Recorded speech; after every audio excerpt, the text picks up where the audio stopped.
book on Hunter Biden's laptop, which sort of substantiates a lot of what you're saying. John Paul MacIsaac, who was, I think you interviewed him, Yes. the laptop repair shop owner who had the laptop that Hunter had abandoned at his shop. When we have shown Hunter's consent, everyone knows Hunter consented.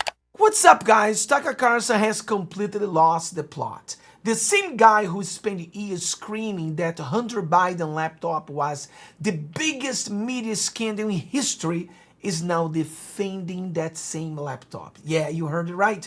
Tucker is out here making excuses for Hunter Biden, just like Candace Owens did. This is actually embarrassing to watch. Drop your thoughts in the comments. Do you think Tucker sold out, or has he really lost his mind? Give a thumbs up, subscribe to the channel, and let's go straight to the point. Look at the before and after. Look at him before and after. But the story did not make sense. So I just want to ask you point blank, did you drop off laptops? No. And this is the thing that I've said over and over again. I have literally zero recollection or memory of ever dropping off. His real recollection because he was so high that he couldn't remember. A laptop at John Paul MacIsaac's. No, the answer is no. And you've written about this for several years now, pretty conclusively, I would say. You had an amazing book on Hunter Biden's laptop, which sort of substantiates a lot of what you're saying. John Paul MacIsaac, who was, I think you interviewed him, the laptop repair shop owner who had the laptop that Hunter had abandoned at his shop. When we have shown Hunter's consent, everyone knows Hunter consented. But the reality is this.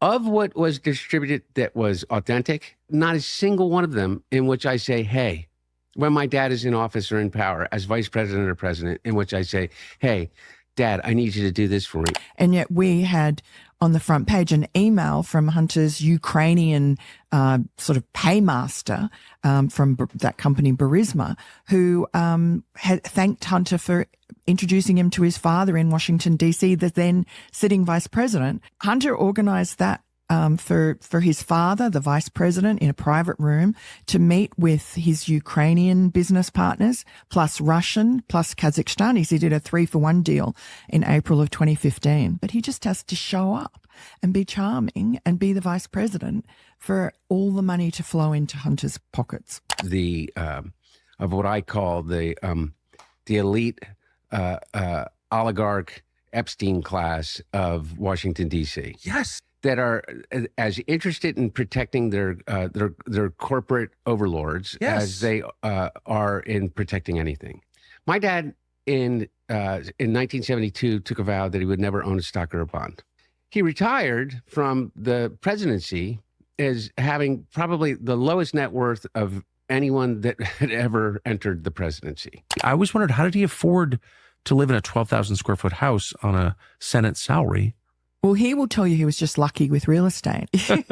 He's just the donors, like they'd buy his houses for an inflated cost, and he'd buy houses for a lower cost. Same with Hunter. Hunter bought places, same thing.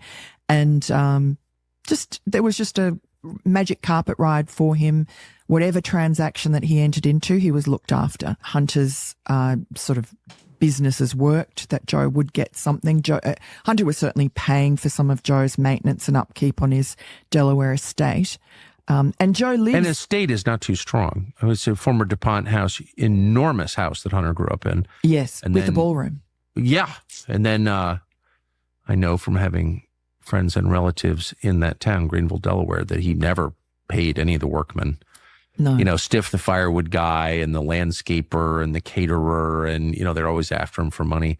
Really screwed the little guy consistently and was famous in the neighborhood for doing that. It's incredible, isn't it? It is. Well, it is incredible. It's very low, the lowest. The entire narrative of the Biden crime family, I mean, I literally, unlike anybody else, is like, I say to everybody, okay, show me your phone, because I showed you mine and you didn't find a goddamn thing. But I think there's enough on the public record, a lot of evidence to show that Joe Biden was involved in the family's influence peddling scheme, that this is where the money went. It is part of a pattern of money, the money trail, and how it gets to the Biden family. 10% for the big guy.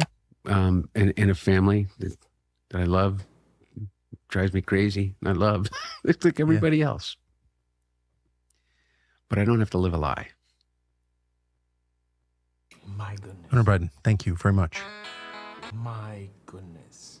My goodness. How low can you get? How low can you get? And the question I have is this. I mean, this guy is getting money to do those kind of things, or he just lost his mind. Some people saying there's a lot of money. Since he met Putin, everything has changed. And I've told you before, this happens everywhere in the world. You have this guy that you kind of listen to him. Once they meet with Putin, once they meet with Dugin, these guys, something happened. They just change. They become a new person. And I have this other video I want to react with you guys. I think it's pretty good. And I think you're going to like it. Guys, give it a thumbs up. Let's help us get to 10,000 subscribers. We get approached by Israelis connected to Benjamin Netanyahu. Everything Israeli. My girlfriend, she left me Israeli. Oh, my car broke down Israeli. Oh my God, I lost my job, Israeli. Like, I know that. Yeah. Who are shopping this stuff to me at Fox News. Yeah. And I'm like, I don't think that part of the story, the laptop is real. I thought that from day one. But the way that it entered. We have the pictures, we have everything. We have his signatures, we have everything. Everybody know the laptop story was real. Everybody know they hide that story because Trump would have won the election if that story would come up. It was a plot to hide everything so Trump could lose the election. Everybody knows that. The bloodstream Exactly. of the American media was not real. So I just want to ask you point blank, did you drop off laptops? No. And this is the thing that Pause. I've said. Lie. Yes, he did. He signed for it.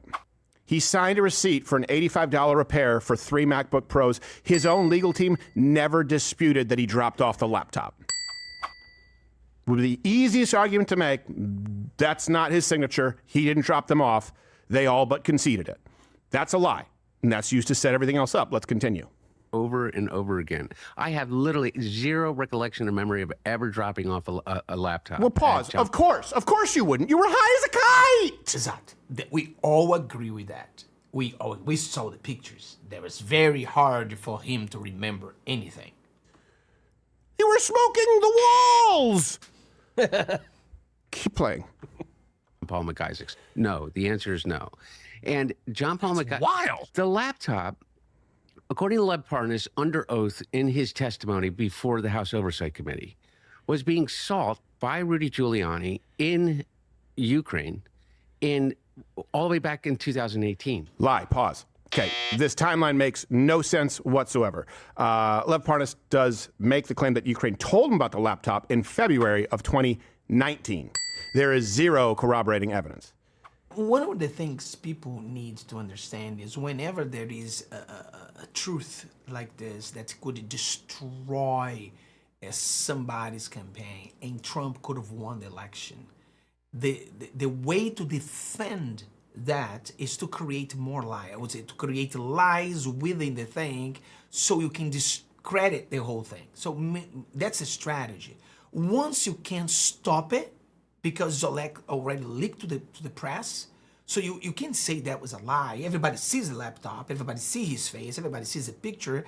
So the way that many of these people do is to go into that same news and you create lots of lies. You add lies on top of that so that everything becomes contaminated and becomes a big lie, becomes a joke. So this happens. But if that happened, it obviously happened through the Democratic. They did that on purpose because no one would do that to discredit something that could really make Trump to win the election. The point here is not that. The point here is he's defending Hunter Biden. He's defending Hunter Biden. like Candace Owen defended Hunter Biden. Now Tucker Carlson is defending Hunter Biden. And the people in the cult is going to say, Hunter Biden is a good guy. Hunter Biden is good. Tucker Carlson is right. Because he can't be wrong. May God bless you. May God bless America. See you next time, guys.